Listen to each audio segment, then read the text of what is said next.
মৰমৰ ছাত্ৰ ছাত্ৰীসকল, আজি আমি আলোচনা কৰিবলৈ লৈছোঁ ডক্টৰ মামণি ৰয়ছম গোস্বামীদেৱে ৰচনা কৰা মামৰে ধৰা তৰোৱাল উপন্যাসখনিৰ বিষয়ে।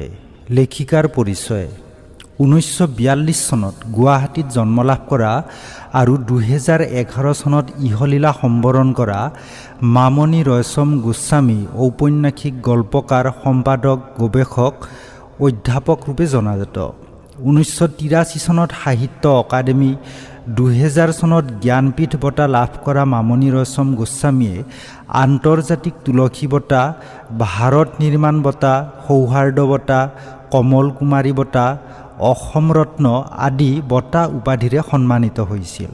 তেজ আৰু ধূলিৰে ধূসৰিত পৃষ্ঠা, মামৰে ধৰা তৰোৱাল, নীলকণ্ঠী ব্ৰজ, অহিৰণ, বুদ্ধ সাগৰ, ধূসৰ গেইছা, চেনাবৰ স্ৰোত, সংস্কাৰ, উদয় ভানুৰ চৰিত্ৰ, ছিন্নমস্তাৰ মানুহটো, ঈশ্বৰী, জখমী যাত্ৰী, দাশৰথীৰ খোজ, ঠেংফাখৰি আদি উপন্যাস, হৃদয় এক নদীৰ নাম, চিনাকি মৰম, কইনা আদি গল্প সংকলন, আধা লেখা দস্তাবেজ, দস্তাবেজৰ নতুন পৃষ্ঠা আদি আত্মজীৱনী, মহীয়সী কমলা, মা আদি জীৱনী গ্ৰন্থৰ ৰচয়িতা মামণি ৰয়ছম গোস্বামীয়ে ৰামায়ণী সাহিত্য সম্পৰ্কে গৱেষণা কৰিছিল আৰু দিল্লী বিশ্ববিদ্যালয়ৰ আধুনিক ভাৰতীয় ভাষা বিভাগৰ অধ্যাপক ৰূপে অৱসৰ গ্ৰহণ কৰিছিল। মামৰে ধৰা তৰোৱাল উপন্যাসখনৰ কাহিনী ভাগ: শোষিত নিষ্পেষিত মানুহৰ জীৱনৰ প্ৰতি গভীৰ মমত্ববোধ, মানুহক জীৱন যন্ত্ৰণাৰ পৰা উদ্ধাৰ কৰাৰ অন্তহীন প্ৰচেষ্টা, অত্যাচাৰী মানুহৰ অত্যাচাৰৰ অৱসান, অন্ধবিশ্বাস, কুসংস্কাৰ আদিৰ বিৰুদ্ধে তীব্ৰ প্ৰতিবাদ, অৰ্থনৈতিক সমতা স্থাপন, মানুহৰ কৰ্মহীনতাৰ অৱসান আদি বৈশিষ্ট্যৰে মামণি ৰয়ছম গোস্বামীৰ উপন্যাস আৰু গল্পসমূহ ভাস্বৰ হৈ উঠিছে। মানুহৰ মৰ্মবেদনাৰ গভীৰতাৰ উপলব্ধি আৰু তাৰ প্ৰকাশভংগীৰ ওপৰতে এগৰাকী লেখকৰ ৰচনাৰ বৈশিষ্ট্য গঢ় লৈ উঠে। উত্তৰ প্ৰদেশৰ ছাই নদীৰ নলা নিৰ্মাণত নিযুক্ত 4000 মজদুৰৰ জীৱনৰ কঠিন সংগ্ৰাম মামৰে ধৰা তৰোৱাল উপন্যাসখনিত চিত্ৰিত হৈছে। গ্ৰন্থখনিৰ পাতনিতে ঔপন্যাসিকে কৈছে, 1979 চনত উত্তৰ প্ৰদেশৰ ৰায়বেৰেলী জিলাৰ ছাই নদীৰ ওপৰত বন্ধা একুৱাডাক্টৰ শ্ৰমিকসকলৰ আন্দোলন এটাক কেন্দ্ৰ কৰি এই উপন্যাসখন ৰচনা কৰা হৈছে। দূৰদৰ্শিতা আৰু আত্মত্যাগৰ অভাৱত কেনেদৰে এই আন্দোলন ধূলিসাৎ হৈ গ'ল, সেই কাহিনীকেই এই উপন্যাসৰ মাজত আঁকি দেখুওৱা হৈছে উপন্যাসখনৰ পাতনি। এইকাৰণে উপন্যাসখনৰ শিৰোনামটো মামৰে ধৰা তৰোৱাল ৰখা হৈছে। যি তৰোৱালে উদ্দেশ্য সাধন কৰিব নোৱাৰিলে, নানা চল চাতুৰিৰে এই আন্দোলন ব্যৰ্থ কৰা হৈছিল। একেই শ্ৰমিকৰ জীৱনৰ অধিকাৰ, কৰ্তৃপক্ষৰ শোষণ শাসন আৰু হৃদয়হীনতাৰ পটভূমিত চেনাবৰ স্ৰোত নামৰ উপন্যাসখনো ৰচনা কৰিছে। 70ৰ দশকত ভাৰতৰ ব্যক্তিগত খণ্ডৰ নিৰ্মাতা কোম্পানীসমূহৰ শ্ৰমিকসকলৰ মাজত ইউনিয়ন নাছিল। ইয়াৰ সুযোগ লৈ কৰ্তৃপক্ষই শ্ৰমিকসকলক শোষণ কৰিছিল, ফটা জোতাৰ দৰে ব্যৱহাৰ কৰিছিল।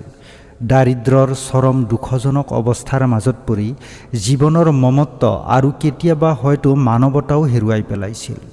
মামৰে ধৰা তৰোৱালৰ কাহিনীত ছাই নদীত নিৰ্মাণ কৰা একুৱাডাক্টৰ শ্ৰমিকসকলে সংগঠিত হোৱাৰ দিশে আগবাঢ়িছিল যদিও ভণ্ড নেতা কিছুমানৰ মূৰ্খামি, অদূৰদৰ্শিতা আৰু লোভে এই সংগঠনক বেছিদিন জীয়াই থাকিবলৈ নিদিলে। প্ৰয়োজনৰ সময়ত কোম্পানীয়ে শ্ৰমিকসকলক কামত নিয়োজিত কৰে আৰু প্ৰয়োজন নথকা সময়ত তেওঁলোকৰ প্ৰতি কোম্পানীয়ে কোনো ধৰণৰ দায়িত্ব গ্ৰহণ নকৰে। আনকি জীৱনৰ সুদীৰ্ঘ 20 বছৰ শ্ৰমদান কৰাৰ পাছতো তেওঁলোকে স্থায়ী শ্ৰমিকৰ মৰ্যাদা নাপায়। ফলত অন্ন বস্ত্ৰৰ অভাৱ, বেমাৰ আজাৰ, শিক্ষা দীক্ষাৰ অভাৱ আদি সকলোবোৰ অনিশ্চয়তা আৰু অনিৰাপত্তাই তেওঁলোকৰ জীৱন দুৰ্বিষহ কৰি তুলিছিল। ছাই নদীত কাম কৰা শ্ৰমিকসকলে কোম্পানীৰ ছাটাইৰ কামৰ প্ৰতিবাদ কৰিবলৈ সংগঠিত হৈ 4000 শ্ৰমিকৰ জীৱনৰ অনিশ্চয়তাৰ অৱসান ঘটাবলৈ শম্ভু পাছোৱান, যশৱন্ত আদিৰ দৰে কিছুমান সৎ নেতা আছিল যদিও তেওঁলোকৰ লগতে অসৎ নেতাও কিছুমান আছিল। সাধাৰণ শ্ৰমিকে নিজে নাখাই দান কৰা ধনৰ এটা পইচাও যশৱন্তৰ দৰে নেতাই ব্যক্তিগত কাম বা বিলাসিতাৰ বাবদ খৰচ কৰা নাছিল। কিন্তু অধিকাংশ নেতাই শ্ৰমিকৰ ধনেৰে বিলাসী খাদ্য খোৱাৰ উপৰিও মদ্যপানো কৰিছিল। লোকেল লিডাৰ শাস্ত্ৰীৰ দৰে অৰ্থলোভী ভণ্ড নেতাই আন্দোলনৰ মুখিয়ালসকলক ভুল পৰামৰ্শ দি আন্দোলনটোক ব্যৰ্থতাৰ পিনে আগবঢ়াই নিছিল। কোম্পানীৰ সমৰ্থনত থকা শ্ৰমিক আইনৰ জ্ঞানহীনতা, অৰ্থনৈতিক অনিৰাপত্তা আৰু স্থানীয় নেতাসকলৰ অদূৰদৰ্শিতা আদিয়ে এই আন্দোলনক ব্যৰ্থ কৰিছিল। শ্ৰমিকসকলৰ কৰ্মসংস্থাপনৰ নিৰাপত্তা বিচাৰি কৰা ধৰ্মঘটে তেওঁলোকৰ মাজত ভয়াৱহ দাৰিদ্ৰৰ সৃষ্টি কৰিছিল। আনফালে এই ধৰ্মঘটে সৃষ্টি কৰা কোম্পানীৰ কামৰ লোকচানৰ জোৰা মাৰিবলৈ কোম্পানীয়ে আন ঠাইৰ পৰা শ্ৰমিকৰ আমদানি কৰি তেওঁলোকৰ কাম চলাই নিছিল। ফলত ৪,০০০ শ্ৰমিকৰ ধৰ্মঘটৰ প্ৰভাৱ নিৰ্মাণ কোম্পানীৰ ওপৰত পৰা নাছিল। আনফালে তেওঁলোকে বুজিছিল যে দাৰিদ্ৰৰ চক্ৰবেহুতে জীয়াই থাকিব নোৱাৰি এদিন এইসকল শ্ৰমিকে ধৰ্মঘট ত্যাগ কৰিবলৈ বাধ্য হ'ব। কৰ্তৃপক্ষই ভবাৰ দৰে শ্ৰমিকসকলৰ নেতাসকলে এই ধৰ্মঘট ত্যাগ কৰিবলৈ বাধ্য হৈছিল। ধৰ্মঘট ব্যৰ্থ হোৱাৰ মূল কাৰণ আছিল তিনিটা। প্ৰথম, নেতাসকলৰ মাজত দেখা দিয়া মতভেদ।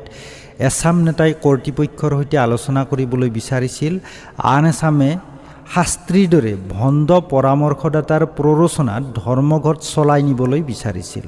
দ্বিতীয়তে, তেওঁলোকৰ এছাম নেতাই নেতা হোৱাৰ সুবাদতে সংগৃহীত শ্ৰমিকৰ ধনেৰে মদ্যপান কৰি ব্যভিচাৰত লিপ্ত হৈছিল। তেওঁলোকৰ মনত ত্যাগৰ আদৰ্শ নোহোৱা হৈছিল, ফলত আন্দোলনৰ ভেটি দুৰ্বল হৈ পৰিছিল। তৃতীয় কাৰণ আছিল চৰম দাৰিদ্ৰ। কোম্পানীৰ ওচৰত ধৰ্মঘট কৰি কাম নকৰাৰ সিদ্ধান্ত লোৱাৰ লগে লগে তাৰ বিকল্প কি হ'ব সেই বিষয়ে নেতাসকলে চিন্তা কৰিব লাগিছিল। খালী পেটেৰে ক্ষুধাৰ যন্ত্ৰণালৈ কোনোৱে আন্দোলন কৰিব নোৱাৰে। ধৰ্মঘট চলাই নিয়াটো দূৰৰে কথা, শ্ৰমিকসকলে নিজে জীয়াই থকাৰ কাৰণে উপায় বিচাৰি পোৱা নাছিল। এটা নিৰ্দিষ্ট কাম কৰি জীয়াই থকাসকলে হঠাতে আন কাম বিচাৰি লোৱাটো অসম্ভৱ হৈছিল। ধৰ্মঘটৰ এই ব্যৰ্থতাৰ কাহিনীৰ লগতে ঔপন্যাসিকে দুৰ্দশা জৰ্জৰিত শ্ৰমিকসকলৰ জীৱনৰ ভয়াৱহ যন্ত্ৰণাৰ চিত্ৰ অংকন কৰিছে। নাৰায়ণে তেওঁৰ স্বামী শিবু ধাচলা, লিচু লেঙেৰা, তেওঁৰ পুতেক জগন্নাথ, বসুমতী, ভোকৰ তাৰণাত অখাদ্য খাই মৃত্যুৰ সৈতে যুঁজ কৰি থকা কেইবাটাও শিশুৰ চৰম দুৰ্দশাৰ চিত্ৰ অংকন কৰিছে। দাৰিদ্ৰৰ পৰা নিজক, কেঁচুৱাতী আৰু বেমাৰী গিৰিয়েক শিবু ধাচলাক বচাবলৈ নাৰায়ণে শৰীৰ বিক্ৰী কৰিবলৈ বাধ্য হৈছিল। আন গাভৰু ছোৱালীবিলাকেও দেহ বিক্ৰী কৰি জীয়াই থাকিবলৈ চেষ্টা কৰিছিল। খালাচীৰ সৈতে পলাই গৈ নিখোজ হৈছিল। সমসাময়িক সমাজখনৰ হুবহু চিত্ৰ, চৰিত্ৰসমূহৰ সবলতা দুৰ্বলতা, বৰ্ণনাৰ হৃদয়স্পৰ্শিতা, উপমা, চিত্ৰকল্প আদিৰ সাৰ্থক প্ৰয়োগে উপন্যাসখনিক এক সাৰ্থক কলালৈ ৰূপান্তৰিত কৰিছে। ছাত্ৰ ছাত্ৰীসকল, মামৰে ধৰা তৰোৱাল উপন্যাসখনিত বৰ্ণিত শ্ৰমিকসকলৰ আন্দোলন কি কাৰণে ব্যৰ্থ হৈছিল এই প্ৰশ্নটোৰ উত্তৰ ইয়াৰ পৰাই লিখিব পাৰিবা।